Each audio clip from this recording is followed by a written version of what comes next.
es inspirada por Dios. Y porque nosotros creemos que toda la Biblia es inspirada por Dios, nosotros creemos y afirmamos que, hermanos, cada vez que leemos la Biblia en su totalidad, Dios mismo nos habla a través de ella. Porque la Biblia es inspirada por Dios en toda su totalidad. Nosotros creemos que la Biblia es muy necesaria, muy útil para el pueblo cristiano, porque en ella no solamente Dios nos habla, sino que en ella también Dios se ha dado a conocer.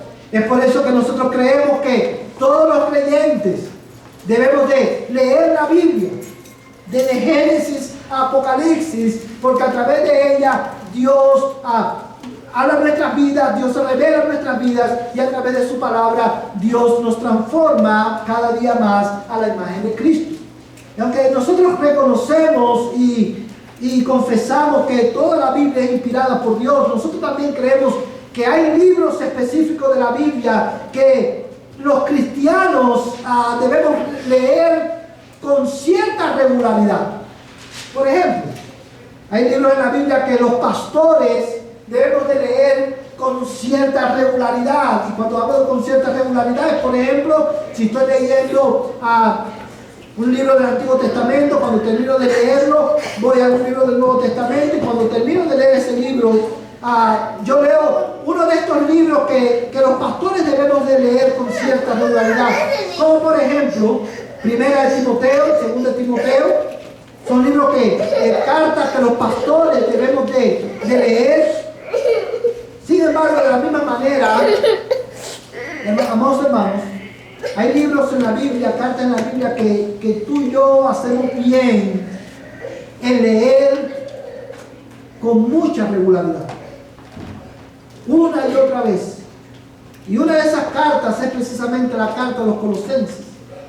Esta es una carta que yo te animo a que cada vez que tú leas un libro de la Biblia, tú regreses a la carta de los Colosenses. Es una carta que yo te animo a que te la aprendas, que te la aprendas de memoria, debido al contenido de esta carta, hermano, y debido a las implicaciones que el mensaje de esta carta tiene. Amados hermanos, y los versos que hoy vamos a estar mirando son un perfecto ejemplo de lo que acabo de decir. Porque los versículos 4 al 8 nos confrontan, amados hermanos, con esta gran realidad de la vida cristiana, con la gran necesidad que tenemos de la gracia de Dios en nuestras vidas. Y es mi propósito en este día, al exponer estos versículos, hermano, explicarles a ustedes, demostrarles por qué la gracia de Dios es tan necesaria en nuestras vidas. ¿Cuáles son las evidencias de la gracia de Dios en la vida de un creyente? Y por último y más importante, quiero demostrarte en esta mañana dónde tú y yo podemos encontrar esta gracia que tanto necesitamos. Si hay una verdad fundamental que yo quiero demostrar en este día a través de estos versos, es esta: la vida cristiana es imposible vivirla si la gracia de Dios no sobreabunda en nosotros. La vida cristiana es imposible vivirla si la gracia de Dios no sobreabunda en nosotros. Consideremos en esta mañana cómo la gracia de Dios influye e informa la vida cristiana, nuestro caminar con Cristo. Y lo primero que quiero ver con ustedes en este día, hermano, es precisamente las evidencias de la gracia de Dios en el creyente. Las evidencias de la gracia de Dios en el creyente. Y para aquellos que quizás han escuchado o no han escuchado antes el término gracia de Dios, quiero, a manera de introducción a estos versículos, quiero definir para ustedes qué es la gracia de Dios. La gracia de Dios no es más que ese favor inmerecido de parte de Dios para con nosotros. Y ese favor inmerecido es el que hace posible nuestra salvación. Y yo quiero, hermano, que usted mire conmigo en este día los versículos 3. Vamos a leer el verso 3, el verso 5. Dice: damos gracias a Dios el Padre de nuestro Señor Jesucristo, orando siempre por vosotros, al oír de vuestra fe en Cristo Jesús y del amor que tenéis por todos los santos, a causa de la esperanza reservada para vosotros en los cielos, de la cual oísteis antes en la palabra de verdad, el Evangelio. Amados hermanos, después de introducir esta carta, después de una breve presentación, el apóstol Pablo continúa escribiendo a esta iglesia con el propósito de animarles, con el propósito de fortalecer la fe de ellos. Y él comienza, hermanos, diciendo: damos gracias a Dios. Y cuando él dice damos gracias a Dios, evidentemente se está refiriendo no solamente a él, sino también a Timoteo. Dice: damos gracias a Dios, el Padre de nuestro Señor Jesucristo, orando siempre por vosotros. Cuando nosotros leemos los versículos 3 al 8, nos damos cuenta que Epafras, este consiervo de Pablo, este fiel servidor de Cristo, fue a visitar a Pablo y le dio un reporte a Pablo. Y este reporte que Pablo recibió mueve a Pablo no solamente a dar gracias a Dios por la iglesia de Colosas, sino que también este reporte lleva a Pablo a orar por ellos. Yo quiero que tú notes por qué Pablo da gracias a Dios por los colosenses. Dice, hermano, en el verso 4, al oír ¿de qué? De vuestra fe en Cristo Jesús y del amor que tenéis por todos los santos. La primera evidencia de la gracia de Dios en la vida de los colosenses es precisamente la fe en Jesucristo. Y es interesante, amados hermanos, que esta es la primera evidencia de fe, de gracia que hay, que él resalta en la vida de los colosenses, porque en Efesios capítulo 2, si usted ha leído la carta a los Efesios, usted se va a dar cuenta que Efesios capítulo 2 nos enseña, Pablo inspirado por el Espíritu Santo, enseña, enfatiza que la fe que nos une a Cristo, la fe salvífica, la fe que salva, no es algo que nosotros producimos de nosotros mismos, sino que es un regalo de Dios, un regalo de la gracia de Dios. De manera, amados hermanos, que al escribir a los colosenses, hermanos, quiero que tengas presente este detalle. Quiero que notes que la fe de la cual Pablo está haciendo aquí es evidencia de la gracia de Dios, y eso lo vemos en el hecho de que en el versículo 3, quiero que notes que Pablo no dice: yo los felicito a ustedes por la fe que ustedes tienen. ¿Verdad que no dice así? Él no dice: yo los felicito porque ustedes tienen mucha fe. Él no dice: yo los felicito porque ustedes tienen mucho amor. No, en el versículo 3 él comienza diciendo: yo doy gracias a Dios, damos gracias al Padre de nuestro Señor Jesucristo, orando siempre por vosotros, al oír de vuestra fe en Cristo. Pablo está reconociendo que esta fe que caracteriza a la iglesia, hermano, de los colosenses, es una fe que no era orgánica de ellos, no era una fe, no era una virtud que ellos habían desarrollado por ellos mismos, que había nacido por sí sola en el corazón de estos hermanos, sino que esta fe que ellos tenían, que ellos profesaban, era una fe, amados hermanos, que fue dada por Dios como una expresión de su gracia para con nuestras vidas. Amados hermanos, yo quiero que tú pienses, hermano, por un momento en lo que esto significa. Cuando dice Pablo: yo doy gracias a Dios por la fe de ustedes, no está reconociendo solamente, amados hermanos, que esta fe viene de parte de Dios, sino que está estableciendo, hermano, un aspecto vital de la vida cristiana. Y es por eso que decía al principio de este mensaje que la vida cristiana no podemos vivirla si la gracia de Dios no sobreabunda en nuestras vidas. Porque es por la gracia de Dios que el pecador puede profesar fe en Cristo. Ahora, ¿qué significa tener fe en Cristo? ¿De qué está hablando Pablo aquí? Y si yo te hiciera esta pregunta, cualquier creyente pudiera decir rápidamente, bueno, está hablando de la fe que salva, de la fe como confianza en Dios.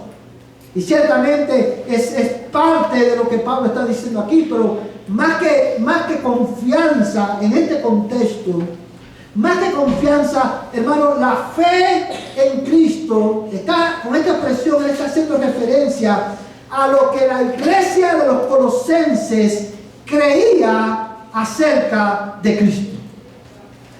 Era el contenido de lo que ellos creían acerca de Jesús. Recuerda que Pablo escribe esta carta porque la iglesia de los colosenses estaba siendo atacada por diversas doctrinas falsas que atentaban contra el entendimiento que estos hermanos tenían de Cristo. Y él exalta a Dios porque a pesar de las falsas doctrinas, a pesar de los diferentes movimientos heréticos que abundaban en la época, estos hermanos se caracterizaban por estar firmes en lo que ellos creían acerca de Cristo, de lo que ellos creían acerca de lo que la Biblia enseña de Jesucristo.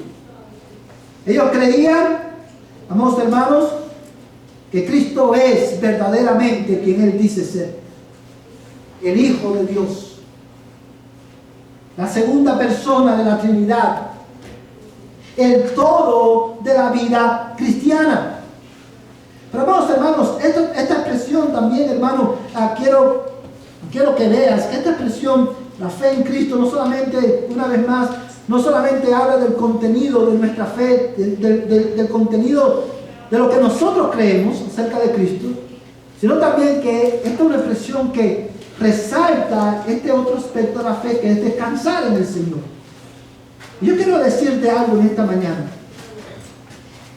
Debido a la condición del hombre sin Cristo, es imposible que el hombre en su estado natural pueda ejercer fe en Jesucristo. A menos que la gracia de Dios sobreabunde en la vida de una persona, esta persona no puede, amados hermanos, no puede ejercer, no puede profesar fe, no puede profesar, hermano, estar de acuerdo con lo que la Biblia dice acerca de Cristo. Y esto porque el pecado ha afectado nuestro intelecto de tal manera que el hombre en sí mismo no puede conocer a Dios por sus propios medios. Es necesario que Dios intervenga sobrenaturalmente. Es necesario que Dios haga sobreabundar su gracia en la vida del pecador, para que éste al oír el Evangelio, al escuchar la palabra de Dios, pueda estar de acuerdo con lo que la Biblia dice, y no solamente estar de acuerdo, sino que también pueda confiar en Cristo como resultado de estar de acuerdo con la palabra de Cristo. Oh, mis hermanos,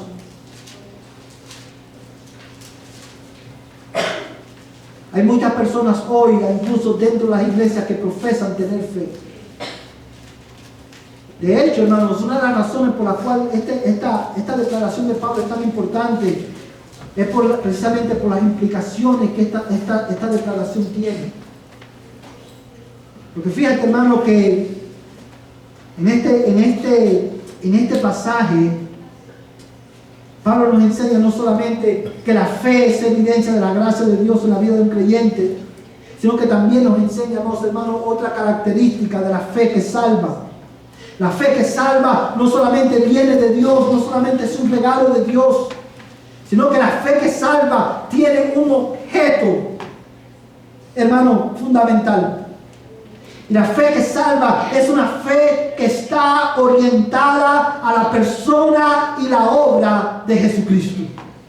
Y por eso decía hace un momento atrás, hermano, que hay mucha gente hoy que tiene fe, que dice tener fe. De hecho, la Biblia dice que los demonios también creen y tiemblan. Algunos hoy tienen fe en sus propias obras. Algunos hoy tienen fe en Jesucristo. Ellos creen que Cristo es el Hijo de Dios, el Salvador del mundo. Pero ellos también tienen fe en que sus obras los van a llevar al cielo. Y están equivocados. Fe en Cristo más fe en tus obras es igual a una fe muerta. Fe en Cristo más fe en tu religiosidad es igual a no tener fe.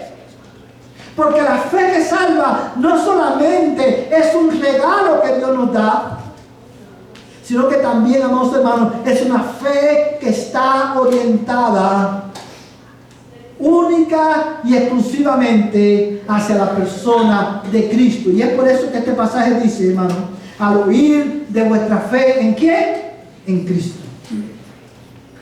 Tener fe en Cristo, una vez más, implica creer todo lo que la Biblia dice acerca de Cristo. Yo quiero que tú notes un detalle importante, hermano, en este versículo. Porque hay cosas que tú tienes que creer acerca de Cristo para ser salvo. Lo repito. Hay cosas que tú tienes que creer acerca de Cristo para ser salvo. Y hay un detalle importante, hermano, en este versículo que no quiero que pases por alto. Fíjate que en el verso 4 él dice, al oír de vuestra fe, ¿en quién? En Cristo Jesús. Yo quiero que tú pienses por un momento en esta expresión.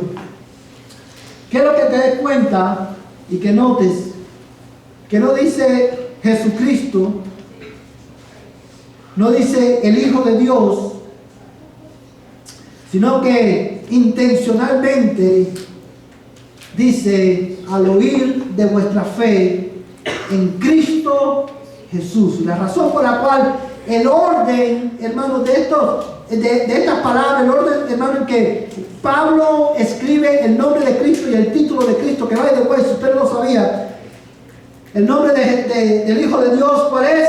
Jesús. Cristo no es un nombre, Cristo es un título. Cuando Pablo dice aquí, hermano, al oír de vuestra fe en Cristo Jesús, él está diciendo que por la gracia de Dios, estos hermanos habían creído que Jesús es el Mesías. La palabra Cristo es la traducción griega de la palabra hebrea que significa Mesías, y Mesías significa enviado por Dios. De manera que para que una persona, la fe que salva, te lleva a creer que Jesús, el Hijo de Dios, es el enviado por Dios para tu salvación. Él es el Cristo. Pero también necesitas creer que Cristo es quien Él dice ser. Él es el Señor. Él es el Hijo de Dios. Y esto lo vemos en el hecho que dice el texto, hermano, al oír de vuestra fe en Cristo Jesús. Él es el enviado de Dios para tu salvación. Y esto es lo que este orden, hermano, de palabras enseña. Porque ciertamente Cristo es un título que significa enviado, ungido, el que fue capacitado, ungido por Dios para salvarte. Y Jesús, que es el nombre del Hijo de Dios, significa Él dice la Biblia, cuando el ángel anunció a María que iba a tener a Jesús, le dijo, llamará su nombre Jesús, porque Él salvará a su pueblo, ¿de qué? De sus pecados. Amados hermanos, piensa conmigo por un momento en estos versículos. La fe que salva, la fe que te une a Jesús, es evidencia de la gracia de Dios en tu vida. Déjame, hermano, explicarte las implicaciones de esta expresión. Ya sabemos lo que significa la gracia de Dios. Ya sabemos, entendemos que la fe la fe que salva está orientada hacia Cristo. Ahora yo quiero que tú pienses por un momento las implicaciones de esto. Porque la fe que salva está orientada a Cristo y hace su obra. No importa cuán grande o cuán fuerte sea tu fe. Si tú tienes fe de que Jesús es el Señor, si tú tienes fe de que Jesús es el Hijo de Dios, el Salvador que Dios envió para rescatarte de la ira de Dios, si tú crees eso, no importa cuán fuerte o débil sea tu fe, eso es evidencia de la gracia de Dios en tu vida. Porque a menos que su gracia sobreabunde en ti, tú y yo no podemos creer de esta manera. Si tú confías en Dios, si tú crees lo que Jesús dice acerca de Él en su palabra, y crees en Él, y descansas en Él solamente para tu salvación, no importa cuán grande o pequeña tu fe, eso es evidencia de que Dios está obrando en tu vida por su gracia. Y en esa verdad tú tienes que regocijarte. Amados hermanos, pero también el hecho de que la fe que salva está orientada hacia Cristo. Cuando una persona, yo creo que tú me escuches bien, cuando una persona pone su fe en Cristo, eso lo lleva a abandonar a todos los demás ídolos. Te lo voy a repetir de esta manera. La fe en Cristo excluye la confianza en cualquier otra persona, en cualquier otra fuente de salvación que no sea Cristo. Y ese es el gran problema que hoy muchas personas tienen, que dicen tener fe, pero de la misma manera que con su boca confiesan tener fe, pero con sus acciones es evidente que ellos confían y creen que en otras cosas pueden satisfacer sus almas aparte de Cristo. La fe, y te lo repito de esta manera, la fe orientada en Cristo excluye la adoración y la confianza en cualquier otra persona o en cualquier otra fuente de salvación. Y mi pregunta para ti en esta mañana es: tú que dices tener fe en Cristo, ¿tu fe te ha llevado a excluir a todos los demás ídolos de tu vida? ¿Tu fe en Cristo te ha llevado a renunciar al pecado? ¿Tu fe en Cristo te ha llevado a ti a amar a Cristo más que lo que tú amas a tu esposa? ¿Tu fe en Cristo te ha llevado a ti a amar más a Dios de lo que tú amas a tu esposa, a tus hijos, a tu hija? La fe en Cristo te ha llevado a ti a amar más a Cristo y a depender más de Él, de lo que tú dependes de tus propios esfuerzos.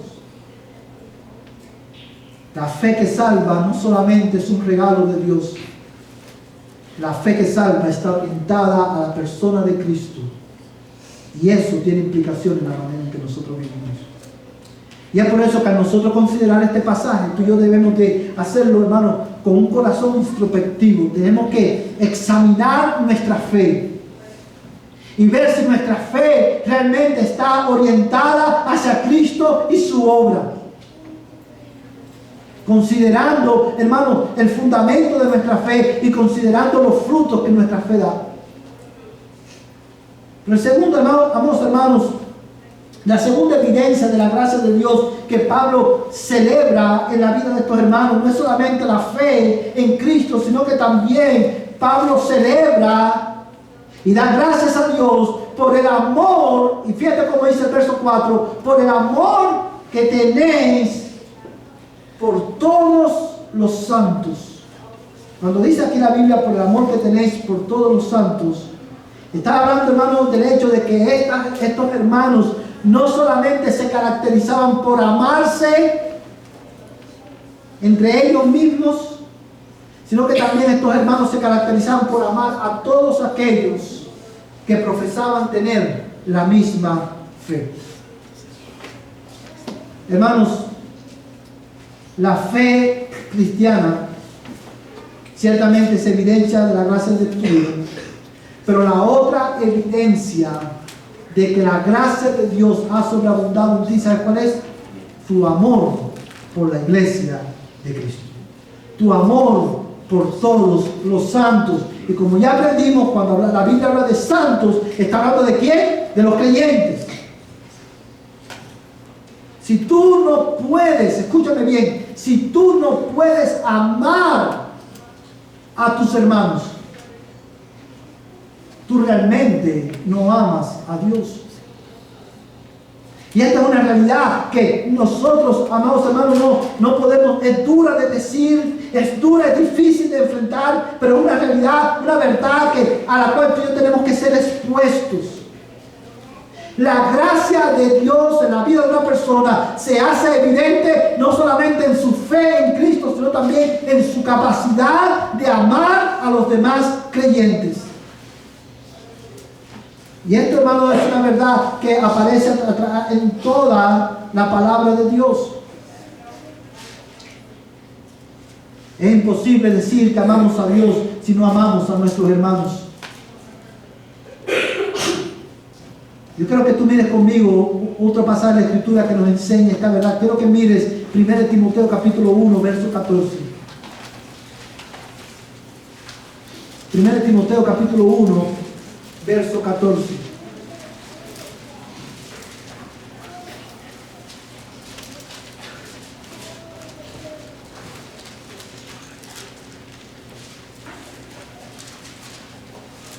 ¿Todos lo tienen, hermano? 1 Timoteo capítulo 1, verso 14, dice la palabra de Dios de esta manera: pero la gracia de nuestro Señor fue más, ¿qué cosa? Abundante, con la fe y el amor que se hallan, ¿en quién? En Cristo Jesús. ¿Usted lo puede ver, hermano?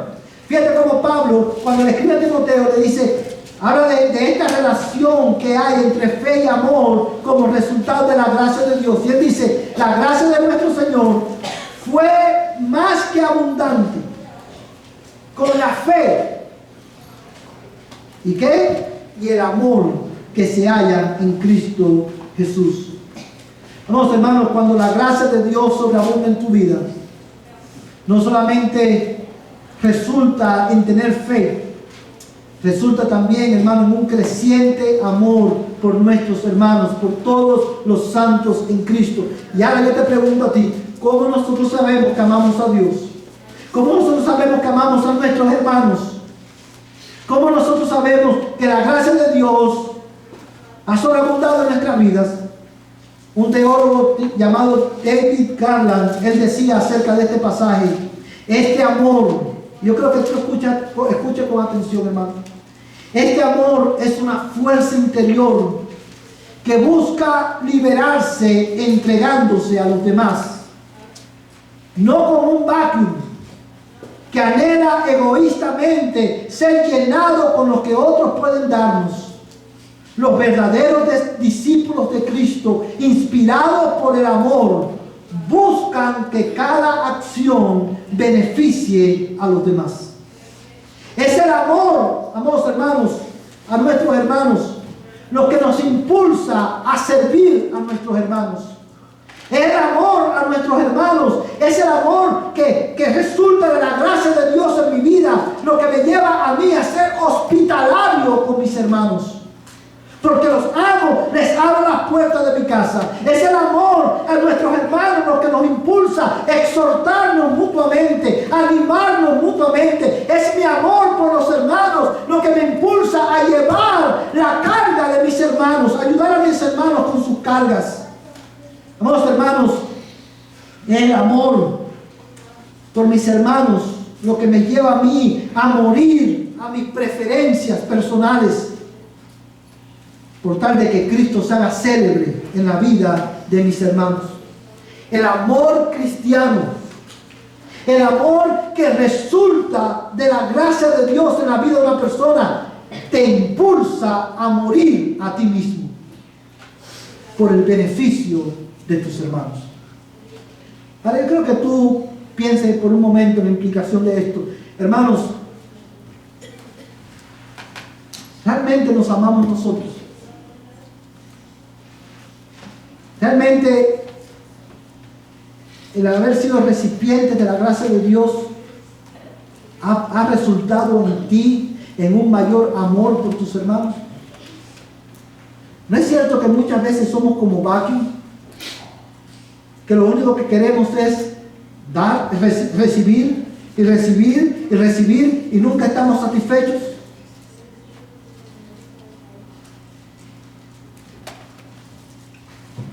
Nunca estamos disponibles para animar a otros, para exhortar a otros, pero siempre estamos disponibles para recibir de otros.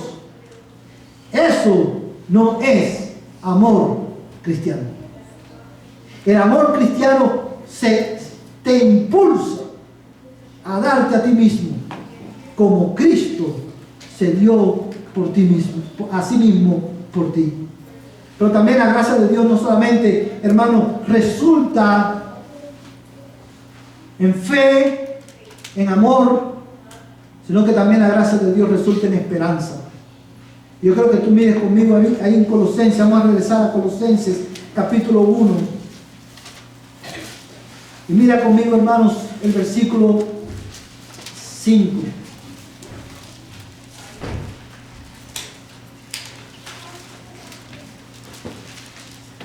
Amén. Dice la palabra de Dios de esta manera. Voy a leer desde el verso 4 hasta el verso 5. Dice: al oír de vuestra fe en Cristo Jesús y del amor que tenéis por todos los santos, a causa de la esperanza reservada para vosotros en los cielos, de la cual oísteis antes en la palabra de verdad, el Evangelio. Su gracia, la gracia de Dios, hermanos, se hace evidente, produce en el hombre fe, produce, hermano, en el hombre amor hacia sus hermanos. Pero cuando la gracia de Dios sobreabunda también en nosotros, hermanos, nosotros abundamos en esperanza. Y dice el texto, hermano, que es interesante que Pablo hace notar o resalta el hecho de que la fe y la esperanza, y la fe y el amor de estos hermanos estaba, hermano, causada, se alimentaba de la esperanza que ellos tienen en Cristo. Yo quiero que tú pienses conmigo por un momento en esto, porque una de las distinciones, una de las cosas que distingue a un creyente de un no creyente es precisamente estas tres virtudes: fe en Cristo, amor hacia sus hermanos y, en tercer lugar, la esperanza que nos mueve a vivir. La Biblia habla, amados hermanos, de los que están sin Cristo como hombres y mujeres que no tienen esperanza. Hombres y mujeres que no tienen esperanza porque, amados hermanos, porque su vista, su confianza está en las cosas terrenales. Hombres y mujeres que no tienen esperanza porque no conocen al Dios que da la esperanza. Ahora, yo quiero resaltar algo, hermano, con relación a este punto. Y es que cuando la Biblia habla de esperanza, no está hablando de un deseo que tenemos de que algo pueda pasar. Por ejemplo, cuando una persona está enferma en el hospital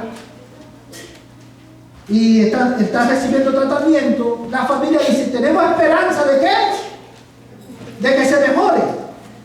Cuando la gente hoy usa el término esperanza, está hablando de un deseo de que algo pase, pero sabemos que puede pasar o puede que no pase.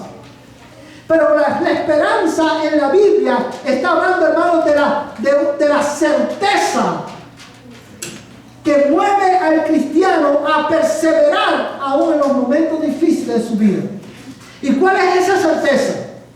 De que Cristo volverá por nosotros. de que la muerte no es el final de nuestra vida. La esperanza del creyente es que un día Cristo regresará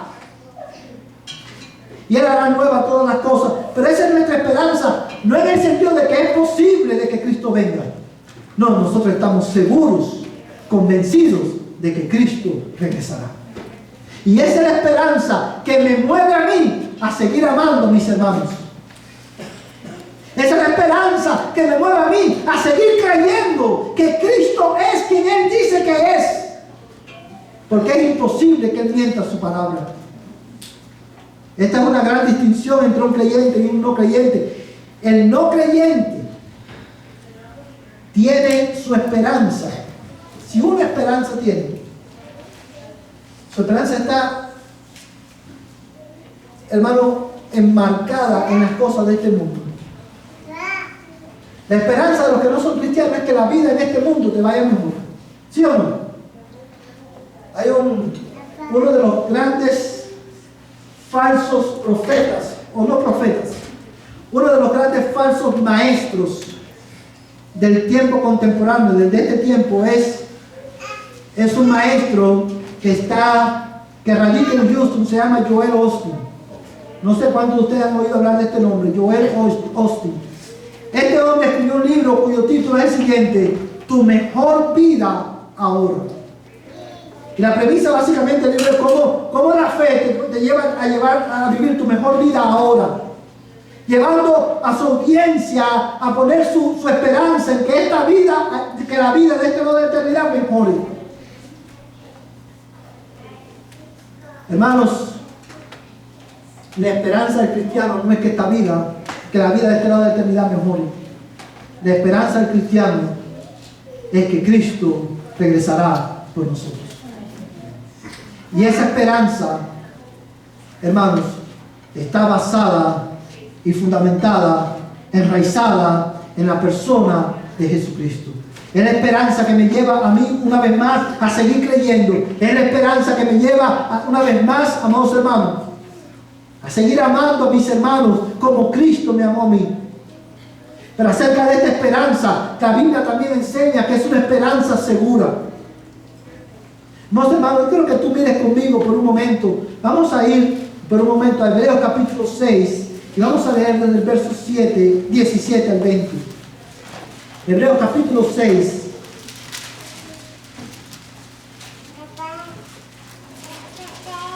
Verso 17 al 20.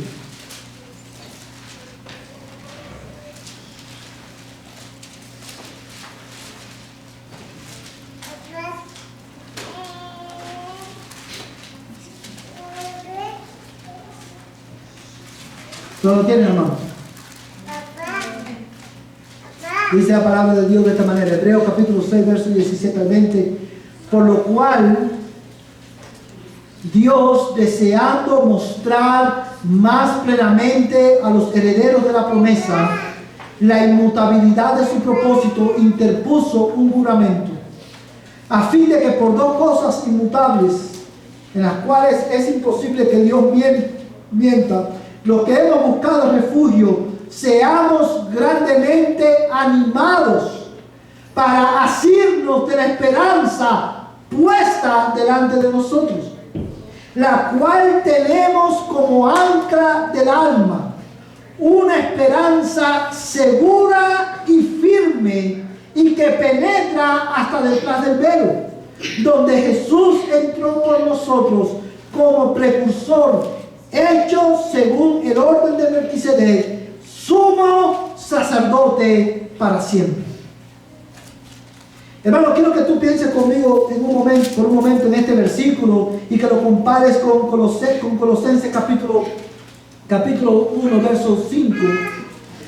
Cuando Pablo dice, yo quiero que tú notes una vez más, que cuando Pablo está escribiendo a los Colosenses, él nos dice, yo doy gracias a Dios por vuestra fe, por vuestro amor y por la esperanza que produce la fe de ustedes. La razón por la cual resalto esto es porque generalmente cuando las personas piensan en la fe, pensamos que la fe es la base de ¿qué? De la esperanza. So, si tú tienes fe, tú tienes ¿qué cosa? Esperanza. Pero aquí Pablo nos muestra un orden diferente. Y ciertamente, hermanos, Dios nos da fe, pero nuestra fe está basada, está alimentada de la esperanza que nosotros tenemos. Y esto lo vemos que Colosenses dice, amados hermanos, doy gracias a Dios por vuestra fe en Cristo, por vuestro amor por todos los santos, a causa de la reservada para vosotros en los cielos. La esperanza, nuestra esperanza en Cristo, hermano, es la que alimenta nuestra fe, como ya hemos dicho. Y este pasaje que acabamos de leer, dice la palabra de Dios, hermano, que Dios, deseando mostrar más plenamente a los herederos de la promesa. ¿Quiénes son los herederos de la promesa? Tú y yo, los que estamos en Cristo. Queriendo Dios mostrar más plenamente la inmutabilidad de su propósito, interpuso un juramento. Hermanos, piensa conmigo y lee con detenimiento este verso. Hace un momento te decía que nuestra esperanza, la esperanza que tenemos en Cristo, es la que nos lleva a seguir creyendo. Y mira lo que el autor de los Hebreos dice aquí, que Dios, queriendo mostrar más plenamente la inmutabilidad de su propósito, interpuso un juramento. Yo te pregunto, ¿cuál es el propósito de Dios para tu vida?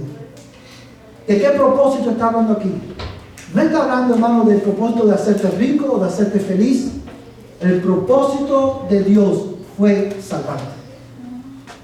Y Dios, queriendo mostrarte por su gracia, queriendo mostrarte más plenamente que ese propósito es inmutable. ¿Sabes lo que significa inmutable? Que no cambia. El propósito de Dios para tu vida no cambia. El propósito de Dios es salvarte para que tú seas más como Cristo. Y en medio, hermano, en medio de las tribulaciones, en medio de las pruebas que tú y yo tenemos que pasar, en medio de las tentaciones que enfrentamos, nuestra esperanza, hermano, nos motiva a seguir creyendo, porque nosotros sabemos que el propósito de Dios es inmutable. En medio de las tribulaciones, en medio de las aflicciones, en medio de las tentaciones, yo voy a permanecer en Cristo, porque el propósito de Dios es salvarme. Es salvarme, es hacerme más como Cristo. Y dice el texto, hermano, a fin, verso 18, a fin de que por dos cosas inmutables, en las cuales es imposible que Dios mienta. Mira qué lindo, hermano, lo pone el autor de los Hebreos. Los que hemos buscado refugio, seamos, ¿qué cosa? Grandemente animados para asirnos de la esperanza puesta delante de nosotros. Y esta esperanza es una esperanza segura, es una esperanza inmutable, porque Cristo murió por nosotros. Amados hermanos, no sé cuántos de ustedes han leído 1 Corintios capítulo 13, pero 1 Corintios capítulo 13 termina de esta manera. Y estas tres cosas permanecen: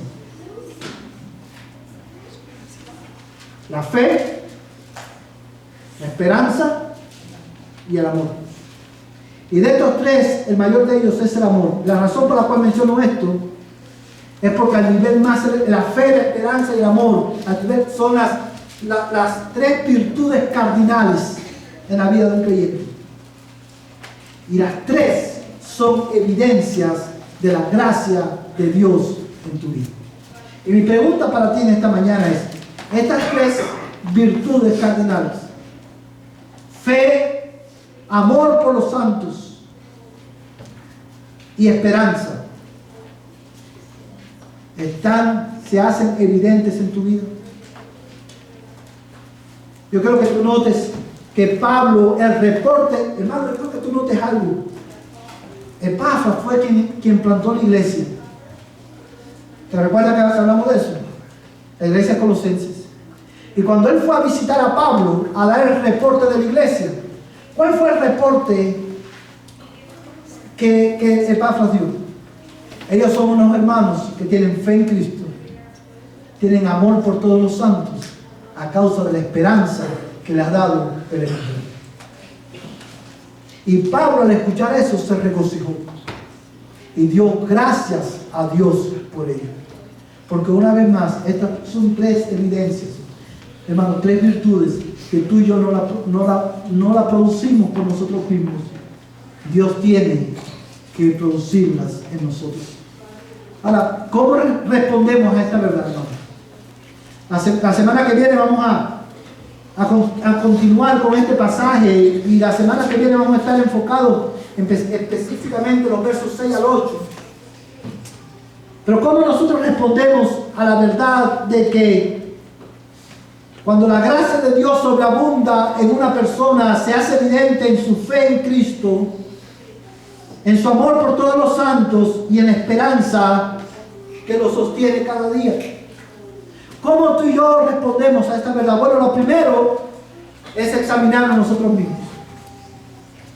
Déjame decirte algo: si tu fe, como te decía al principio, si tu fe no te ha llevado a ti a dejar a tus ídolos, a amar más a Dios más que todas las cosas, tú realmente no tienes fe. Y si ese es tu caso, tú hoy necesitas un Salvador. Y ese Salvador es Jesucristo. Si tu vida no se caracteriza por amor por todos los santos,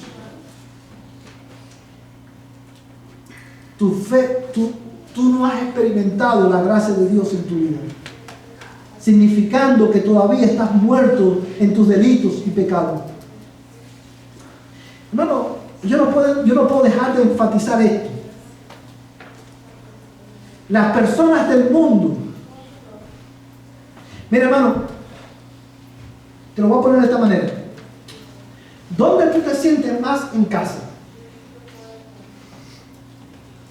Cuando tú compartes con tus amigos o familia que no son creyentes, o cuando tú estás entre tus hermanos en Cristo. ¿Dónde tú te sientes más cómodo? ¿Dónde tú te sientes como pescado en agua o como pez en agua? Como que te sientes cómodo. Cuando tú estás entre tus amigos inconversos, tú sabes, la persona que se siente más cómoda entre sus amigos inconversos, ¿sabes por qué es? Porque aman lo mismo que ellos aman, hablan el mismo lenguaje que ellos hablan y son motivados por las mismas cosas que ellos son motivados. Mi pregunta para ti es: ¿dónde tú te sientes más cómodo? ¿Entre los hermanos en Cristo o entre tu familia inconversa? Es una pregunta de diagnóstico, hermano, que todos tenemos que hacer. Cuando se termine el domingo, tú anhelas: no puedo esperar que llegue el miércoles para estar con mis hermanos nuevamente. Eso es lo que a ti te mueve, hermano. Yo creo que tú piensas en eso. Porque es fácil hablar de amor, debemos amarnos. Y hoy en la clase de membresía hablamos de que el amor a los hermanos es una evidencia tú sabes, es un mandamiento que Dios nos ha dado. Debemos amarnos unos a otros. ¿Suena bien o no suena bien, hermano? Sí. ¿Suena lindo o no suena lindo? Sí. Pero realmente nos amamos unos a otros, porque cuando tú amas a tus hermanos, tú vas a anhelar estar con tus hermanos. Tú vas a anhelar que llegue el miércoles, vas a anhelar que llegue el domingo, porque tú quieres estar con tus hermanos. Pero no solamente eso, tú vas a buscar cada oportunidad en la semana para invertir en la vida de tus hermanos. Ese es el verdadero amor, que es evidencia de la gracia de Dios en tu vida. Y este amor está en ti.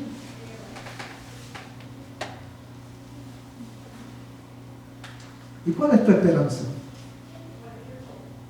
¿Cuál es tu esperanza? ¿Que Cristo resuelva tus problemas en este mundo? ¿Que Cristo te haga más feliz? ¿Que Cristo resuelva los conflictos familiares que tenemos? ¿Cuál es tu esperanza? ¿Que cuando tú te mueras vas a volver a ver a tu mamá? ¿Que cuando tú te mueras vas a volver a ver a tus hijos que se adelantaron a la eternidad? Esa es tu esperanza. Porque si esa es tu esperanza, si esa es la esperanza que te mueve a vivir, tú no has experimentado la gracia de Dios en tu vida. Porque la esperanza que nos mueve a vivir, nos mueve a nosotros a vivir y a permanecer en la fe y en el amor a mis hermanos, es la esperanza de que un día Cristo regresará y ese día yo estaré con Él para siempre. Esa es la verdadera esperanza. Estos días conversaba con una persona y yo le preguntaba ¿por qué Dios debería dejarte entrar en el cielo? Esa persona me respondió, porque yo quiero volver a ver a mi hija. Le digo, oh mi amigo, tú necesitas a Cristo. Tú estás perdido. ¿Cuál es tu esperanza? ¿De que Cristo te haga mejor persona?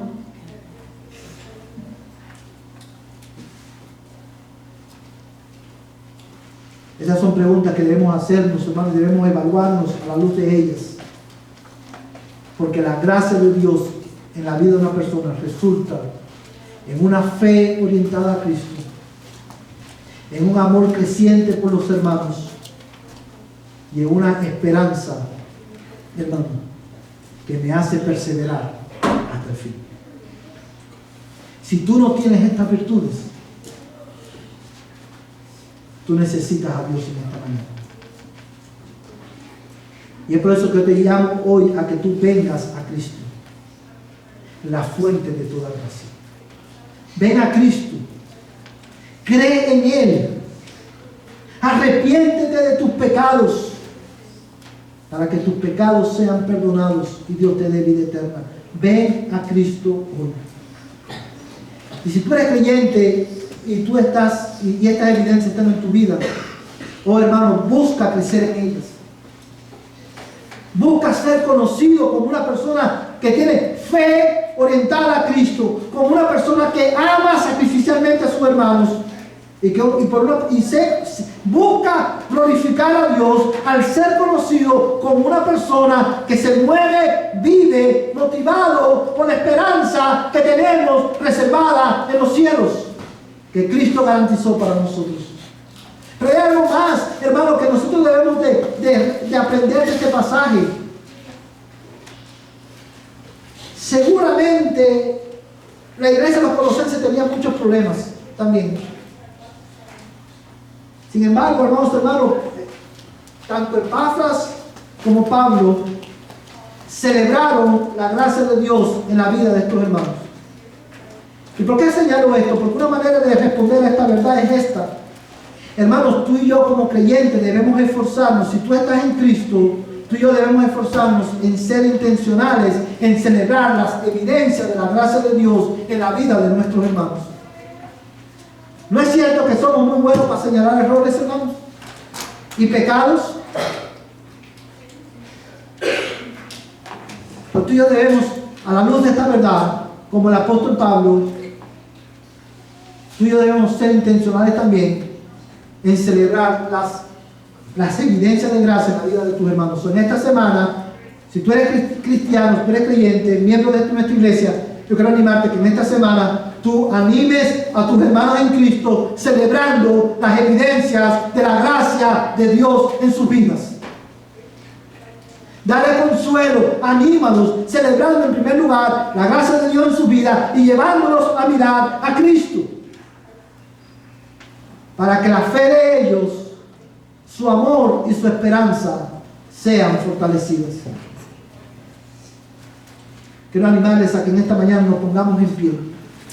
Y vamos a terminar, hermano, cantando, respondiendo a este pasaje, a este mensaje de esta manera. Cristo, el ancla firme y fuerte de nuestra esperanza.